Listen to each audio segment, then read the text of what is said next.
Hello. आइए अब हम डायमेंशनल एनालिसिस में जो PYQ क्वेश्चंस हैं, जिस तरह के सवाल एंट्रेंस एग्जाम में पूछे जाते हैं, कुछ सवालों को हम इसमें डिस्कस करेंगे। जो लेटेस्ट सवाल हैं, जो इम्पोर्टेंट सवाल हैं, जिनके आने की पॉसिबिलिटी सबसे ज़्यादा है, ऐसे सवालों को हम अब यूनिट डायमेंशन एंड मेजरमेंट वाली जो यूनिट है, उसमें डायमेंशन से रिलेटेड जो भी न्यूमेरिकल है उनको डिस्कस करेंगे। यहाँ पर एक ये क्वेश्चन मेरे पीछे गिवन है, वन क्वेश्चन है ये। इस क्वेश्चन में क्या कहा गया है, आइए इसको समझिए। इसमें कहा है कि speed of A wave produce in water is given by, यहां पर एक जो स्पीड का ये स्पीड आपके पास में गिवन है, यहां पर ये स्पीड आपके पास में है v इक्वल टू लेमडा की पावर a g की पावर b रो की पावर c, और यहां पर बता दिया गया है लेमडा जी रो क्या चीज है। लेमडा मतलब वेवलेंथ और जी मतलब एक्सेलरेशन और रो मतलब क्या है, डेंसिटी है।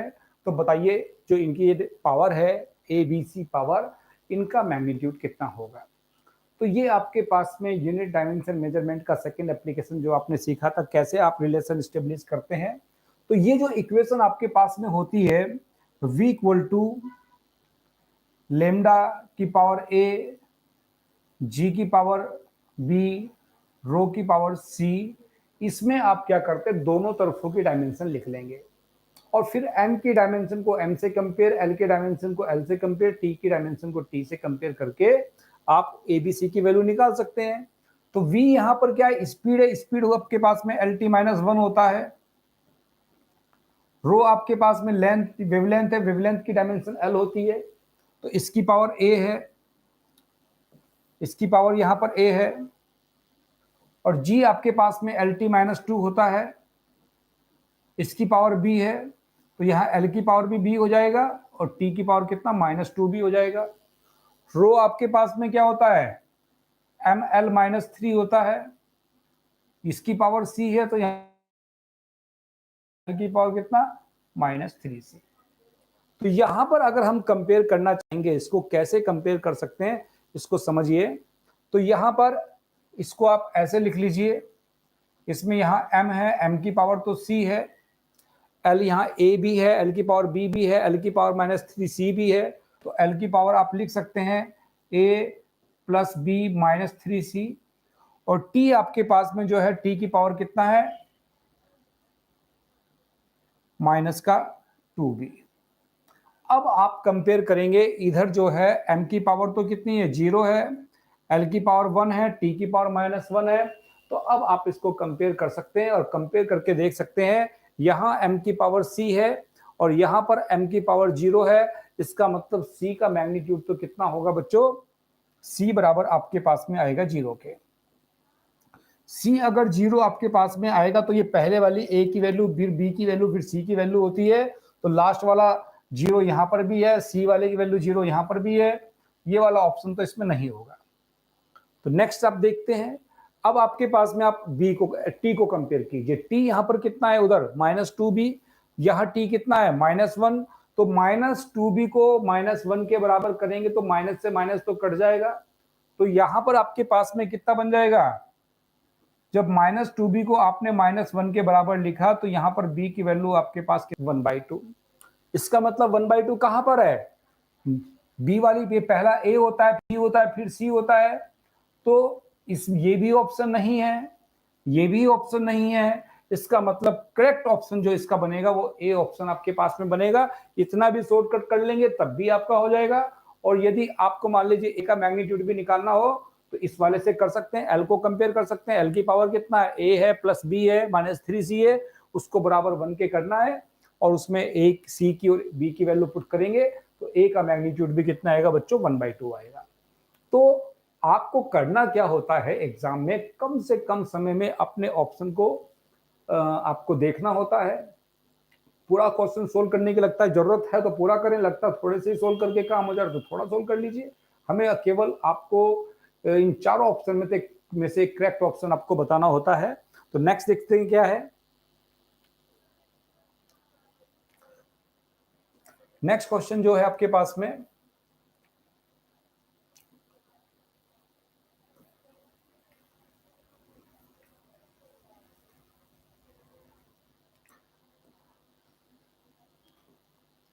नेक्स्ट क्वेश्चन जब हम पढ़ेंगे,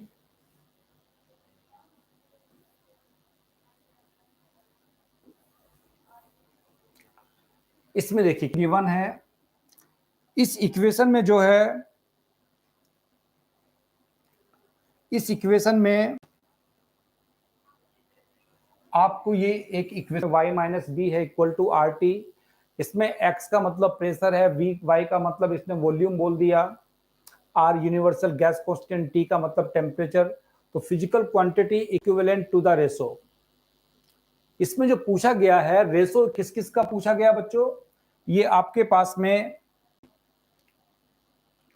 थोड़ा इनकम्प्लीट सवाल लग रहा है, इसमें a अपॉन b का रेशो आपके पास में पूछा गया है। बताइए a अपॉन b जो है ये किसके बराबर होगा, का रेशो किसके बराबर होगा, ये आपसे पूछा गया है। तो यार कैसे सोल्व करते हैं आप इसको, तो सबसे पहले तो आपको ये एग्जांपल में जब थ्योरी हमने कराई थी तब भी आपको ये सवाल बताया था, ये इक्वेशन एक वंडर वाल्स की इक्वेशन की जैसी है, जैसे उसमें p plus a by V square, y आपके पास में इसने कहा है वॉल्यूम है, और वॉल्यूम जो होता है वो L क्यूब होता है, तो b की डायमेंशन तो L क्यूब हो गई, और यहां पर x बराबर किसके आएगा, a अपॉन वी स्क्वायर के आएगा, तो x की वैल्यू a अपॉन ये y स्क्वायर के बराबर आएगी, तो a इक्वल टू आपके पास कितना बनेगा, x into Y square. x आपके पास में जो गिवन है बच्चों, x को बोला गया प्रेशर, प्रेशर का फॉर्मूला होता है ml, y आपके पास में वॉल्यूम है, वॉल्यूम का स्क्वायर करेंगे तो l की पावर 3 का स्क्वायर l की पावर 6, तो ये आपके पास कितना हो गया, m l की पावर 5, m l की पावर 5,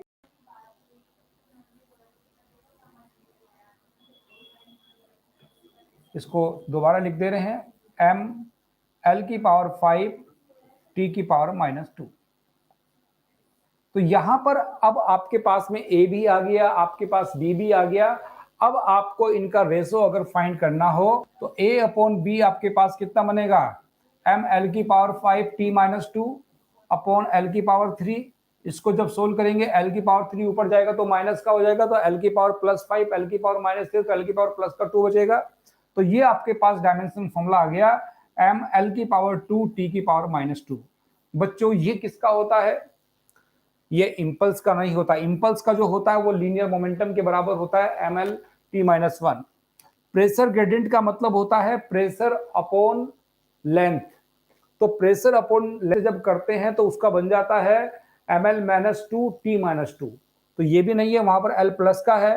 कोफिशिएंट ऑफ विस्कोसिटी जब आप निकालते हैं ml-1 t-1 coefficient of viscosity का होता है, और ये किसका फॉर्मूला बच्चों, ये एनर्जी का फॉर्मूला होता है, एनर्जी का डायमेंशन फॉर्मूला ml2 t-2 होता है।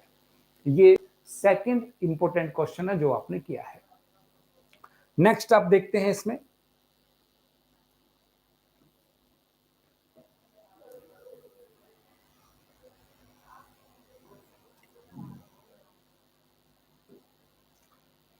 नेक्स्ट क्वेश्चन में क्या है, इसमें मैचिंग वाला क्वेश्चन है बच्चों, ये लेटेस्ट क्वेश्चन है जो आपके एंट्रेंस एग्जाम में पूछे गए हैं। इसमें देखिए क्या कहा गया है, इसमें आपको लिस्ट 1 से लिस्ट 2 को मैच करना है। लिस्ट 1 में यहां पर लिखा है स्प्रिंग कांस्टेंट, तो ए के सामने कौन सा ऑप्शन बनेगा, क्या ए का आंसर 2 है, ए का आंसर 4 है, ए का आंसर 2 है, ए का आंसर 1 है, इस तरह से बी का कौन सा ऑप्शन बनेगा। तो ये इसमें कौन कौन सी क्वांटिटी है, स्प्रिंग कांस्टेंट है, एंगुलर स्पीड है, एंगुलर मोमेंटम है, मोमेंट ऑफ इनर्शिया है। तो ये बहुत ही बेसिक सवाल है, अगर आपको इनके फॉर्मूले मालूम है तो डायमेंशन आपको याद हो ही जाएगी।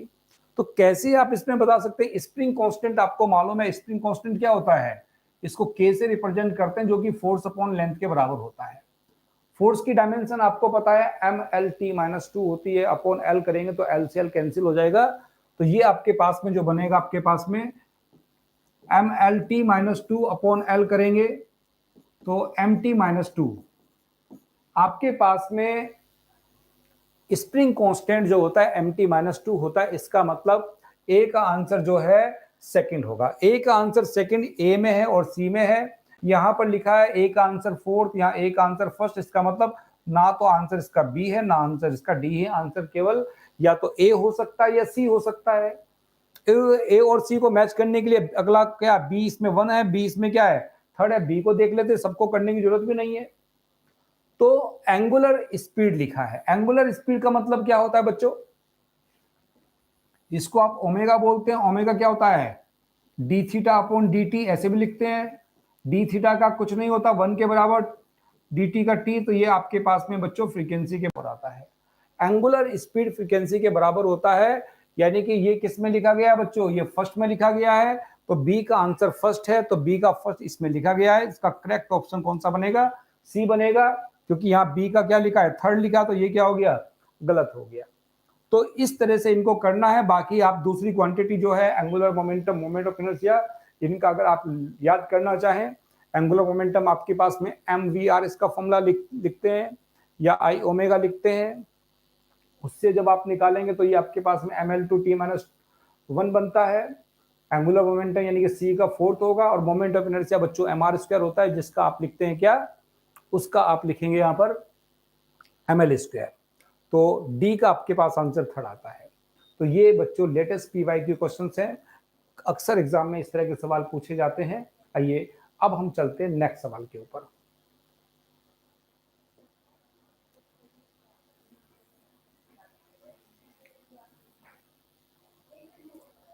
देखिए नेक्स्ट क्वेश्चन में क्या है, इस बार फिर वही रिलेशन स्टेब्लिश करने वाला सवाल है। इसमें क्या है यहां पर, तो यहां पर आपके पास में फोर्स एक क्वांटिटी है, फिर वेलोसिटी है, टाइम है, इनको फंडामेंटल कंसीडर करना है। डायमेंशन फॉर्मूला आपको बताना डेंसिटी का कितना होगा, ये आपके पास में लेटेस्ट क्वेश्चन है। तो डेंसिटी का फॉर्मूला जब निकालना हो किसकी, एफ की, वी की और टी की फॉर्म में, यानी कि डेंसिटी जो होता है इसको आप लिख लीजिए, डेंसिटी को डी लिख दिया।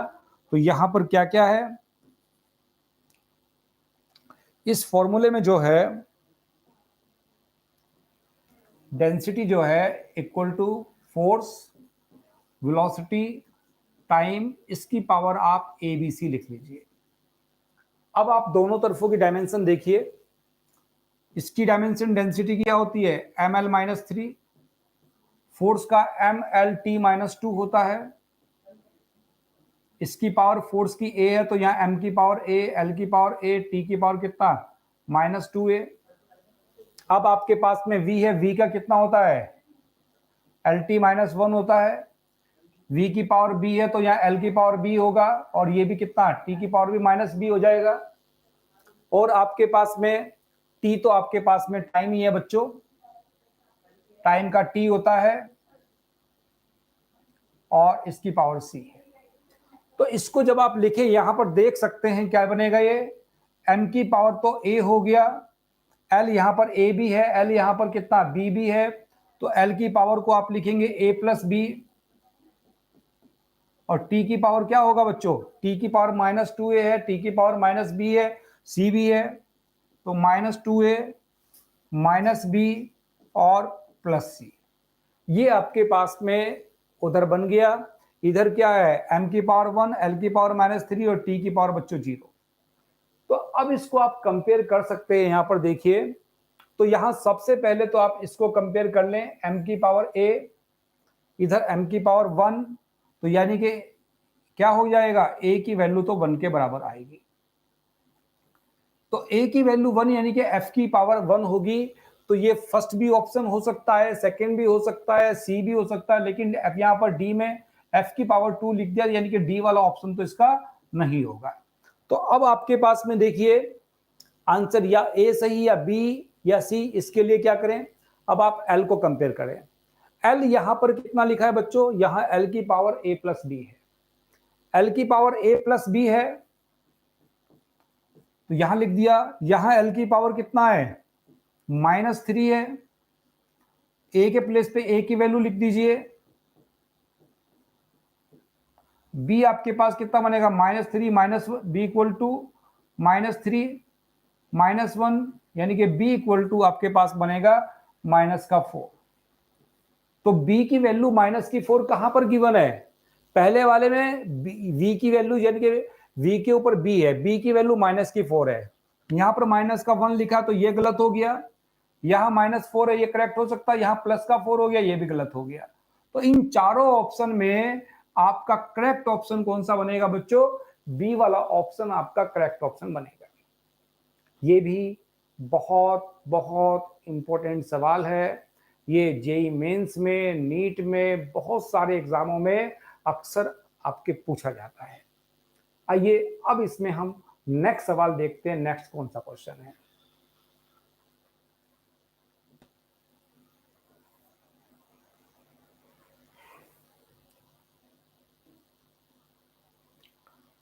देखिए बच्चों, क्वेश्चन नंबर 5। ये सवाल वो है जो हमने आपको कराया भी है। इस क्वेश्चन को जब हमने सोल्व भी कराया था आपको कि 1/μ0 की डायमेंशन क्या है। मैंने उसमें पूछा था आपसे कि 1/√μ0 कितना होता है। तो समझिए इसको क्या है, या तो इसमें आप डायरेक्ट इन दोनों का जो डायमेंशन फॉर्मूला है वो पुट करें, μ0 की लिखिए, ε0 की लिखिए, फिर सोल्व करके निकालें। वो थोड़ा लंबा पड़ेगा। पहली बात तो बहुत से बच्चों को तो इसकी डायमेंशन ही याद नहीं होगी, μ0 की क्या है, ε0 की क्या है। तो इसका शॉर्ट तरीका क्या है करने का कि ये मैंने आपको सिखाया था कि 1/μ0 इंटू ε0 ये LT-1 के बराबर होता है, यानी कि L/T के बराबर होता है। इतना मैंने आपको सिखाया था कि 1/√μ0 ये स्पीड ऑफ लाइट के बराबर होता है, और स्पीड ऑफ लाइट का जो डायमेंशनल फॉर्मूला है वो LT-1 होता है, यानी कि 1/√μ0 को आप L/T बोल सकते हैं। लेकिन आपको क्वेश्चन में 1/μ0 पूछा गया, नीचे अनरूट नहीं है। तो इसको कैसे करेंगे आप? दोनों तरफ आप इसका स्क्वायर कर लीजिए। तो इधर स्क्वायर करेंगे तो क्या बनेगा? ये μ0, इधर ε0, इधर भी स्क्वायर, तो इधर रूट हट जाएगा। इधर स्क्वायर करेंगे तो L² ये ऑप्शन बच्चों आपके पास में पहला ऑप्शन करेक्ट। ये पहला ऑप्शन भी गलत बन रहा है क्योंकि ऊपर L², नीचे क्या है? T²। इसमें क्या है? हमारा आंसर L²/T² है। तो यहां पर T²/L², तो ये गलत। यहां पर क्या है? L/T, ये भी गलत। यहां T/L, ये भी गलत। L²/T² हमारा करेक्ट ऑप्शन है। तो सही आंसर आपके पास में बनेगा इसका सी ऑप्शन। तो ये वो क्वेश्चन है, ये वो सवाल है जो अक्सर आपके एग्जाम में पूछा जाता है। ये तो बहुत बार आया है, ये तो जेई एडवांस तक एग्जाम में पूछा जाता है बच्चों। तो इस तरह के सवालों को अक्सर आपको कम से कम समय में कैसे सोल्व करें, मेन बातें वो हैं। अक्सर आपको अगर फॉर्मूले याद है, फॉर्मूले से डायमेंशन निकाल के करेंगे, सोल्व तो कर दोगे आप, लेकिन आपको टाइम लगेगा। और एग्जाम में बच्चों टाइम की ही तो कीमत है। आपको कम समय में मुश्किल सवालों को सोल्व करना है, और जो बच्चा सबसे ज्यादा सही सवालों को सोल्व करता है उसी की रैंक सबसे अच्छी आती है। अक्सर बच्चे इस बात की शिकायत करते हैं कि हमें सवाल तो आता था लेकिन टाइम नहीं मिला। टाइम क्यों नहीं मिला? क्योंकि ऐसे ऐसे जो सवाल हैं इनको डालने का उद्देश्य, ऑब्जेक्ट ही ये है कि ताकि आपका टाइम किल हो। आप पहले ε0 की डायमेंशन निकालेंगे, फिर μ0 की डायमेंशन निकालेंगे, फिर उनकी आपस में मल्टीप्लाई करने लगेंगे, फिर इधर उधर उसमें थोड़ा बहुत टाइम लगाएंगे। तो ये सवाल देखने में आसान है बिल्कुल, लेकिन यही आपके लगभग 1 मिनट से ज्यादा का समय ले लेगा। और एग्जाम का एक एक मिनट तो बहुत कीमती होता है। ये तो जबकि वो सवाल है जो बच्चा अक्सर पढ़ाई करते हैं, दिन रात मेहनत करते हैं, उनको सब इन सवालों के बारे में पता होता है। वो तो जब पेपर में जाके बैठेंगे फटाफट टिक मारेंगे और सबसे पहले पेपर सबमिट अपना उनका हो जाता है। क्यों? क्योंकि उनको सारे सवाल पढ़े हुए होते हैं, उनको चारों ऑप्शन के बारे में मालूम है कि इसका कौन कौन सा गलत है, कौन सा सही है। ए भी गलत, बी भी गलत, डी भी गलत, सी सही है। तो गलत होने की पॉसिबिलिटीज ही नहीं है। आपने ये नहीं कि करेक्ट ढूंढा, आपने गलत क्या है वो भी बता दिया, सही क्या वो भी बता दिया, फटाफट आपने सोल्व किया, आपका आंसर आ गया बच्चों। आइए अब हम नेक्स्ट सवाल सोल्व करते हैं।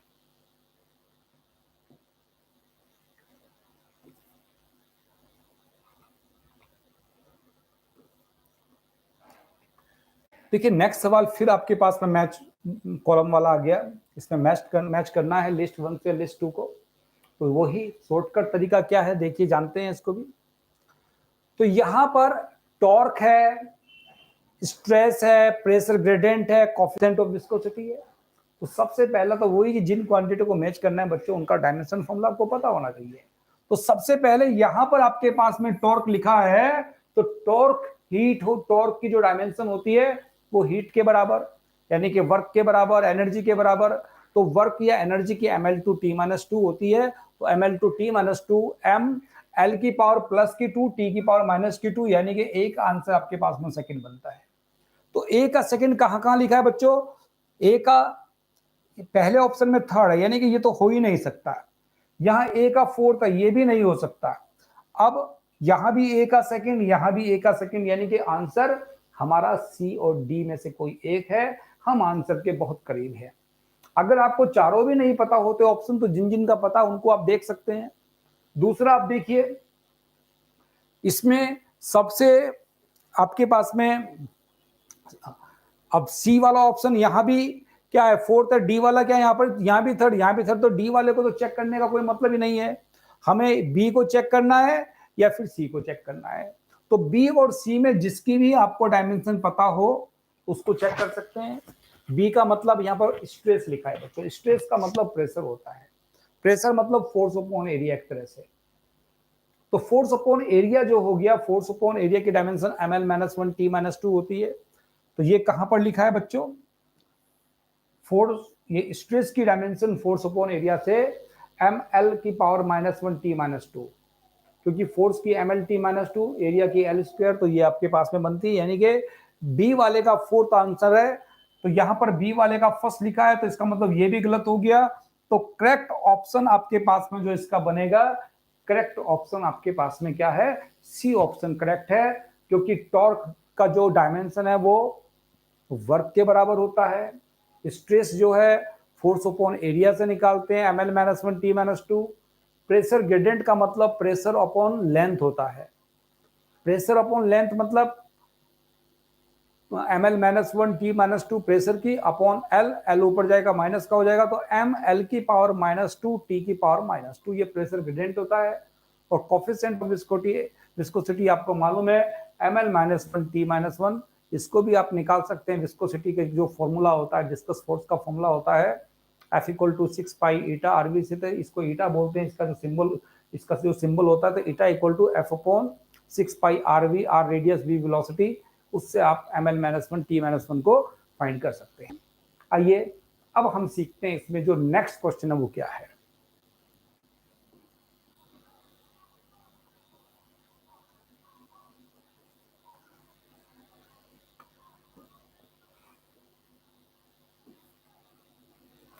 ये फिर वही सवाल आ गया बच्चों। ये तो बिल्कुल बार बार वही सवाल एग्जाम में आ रहा है, रिपीट कर रहा है। और ये इतना इंपॉर्टेंट सवाल है कि हर बार कहीं ना कहीं किसी ना किसी एग्जाम में आता ही रहता है। ये वही वन डर वॉल्स इक्वेशन है, लेकिन थोड़ा थोड़ा अलग पूछता रहता है। इस बार आपसे पूछ लिया b/b²/a, बताइए क्या है। तो यहां पर वही मालूम है आपको, b की डायमेंशन तो वॉल्यूम के बराबर है, और a की डायमेंशन कितना, वही pv² ml/5t-2। तो यहां पर अगर हमें निकालना हो, ये इसने कहा है कि b²/a बताइए किसके बराबर होगा। तो b आपके पास में l की पावर 3 होता है, उसका स्क्वायर करेंगे तो l की पावर 6 हो जाएगा। a आपके पास में कितना निकालते हैं हम, ml/5t-2 होता है। इसको जब सोल्व करेंगे m-1 l/t², ये आपके पास में b²/a का डायमेंशन फॉर्मूला बनता है। तो ये किसका होता है बच्चों? बल्क मॉडुलस का मतलब होता है यहां पर बच्चों, ये प्रेशर के बराबर होता है। ये प्रेशर के बराबर होता है। मॉडुलस ऑफ रिजिडिटी क्या होता है? ये भी बच्चों प्रेशर के बराबर होता है, क्योंकि बल्क मॉडुलस एक तरह से stress upon strain, strain dimension less होता है। स्ट्रेस की जो डायमेंशन होगी वही बल्क मॉडुलस की होगी। सेम ऐसा ही मॉडुलस ऑफ रिजिडिटी भी क्या होता है, ये shear stress upon shear strain, strain की कुछ नहीं, यानी कि जो स्ट्रेस की होगी वही इसकी होगी। ऐसे ही बच्चों एनर्जी डेंसिटी का मतलब क्या होता है? एनर्जी डेंसिटी का मतलब होता है एनर्जी अपॉन वॉल्यूम। तो एनर्जी अपॉन वॉल्यूम यानी कि ml/t-2 को अगर l³ से डिवाइड करेंगे तो ये भी ml-1t-2, यानी कि ये भी स्ट्रेस के बराबर या प्रेशर के बराबर ही होती है। एनर्जी डेंसिटी की डायमेंशन भी बच्चों एक तरह से प्रेशर की जो डेंसिटी, प्रेशर की जो डायमेंशन होती है उसी के बराबर होती है, क्योंकि एनर्जी डेंसिटी का मतलब होता है एनर्जी को अगर वॉल्यूम से डिवाइड कर दें तो वो एनर्जी डेंसिटी का फॉर्मूला बन जाता है। तो ये भी इन तीनों की तो सेम है। अब बचा ऑप्शन डी, यही आपके पास में करेक्ट होगा। करेक्ट कैसे होगा इसको भी समझ सकते हैं। कंप्रेसिबिलिटी जो होती है सी से रिप्रेजेंट करते हैं, ये बल्क मॉडुलस ऑफ इलास्टिसिटी का बच्चों रेसिप्रोकल होता है। तो बल्क मॉडुलस मतलब वही प्रेशर वाला, प्रेशर का क्या होता है बच्चों, M L minus one T minus two. ऊपर जब लेके जाएंगे एम हो जाएगा माइनस का, एल हो जाएगा प्लस का, टी हो जाएगा प्लस का। तो M minus one L T minus T की power M minus one L और टी स्क्वायर, ये ही आपके पास में बी स्क्वायर अपॉन ए था। तो बी स्क्वायर अपॉन ए यानी कि करेक्ट आंसर आपके पास में क्या बनेगा बच्चों, ये कंप्रेसिबिलिटी इसका आंसर आएगा।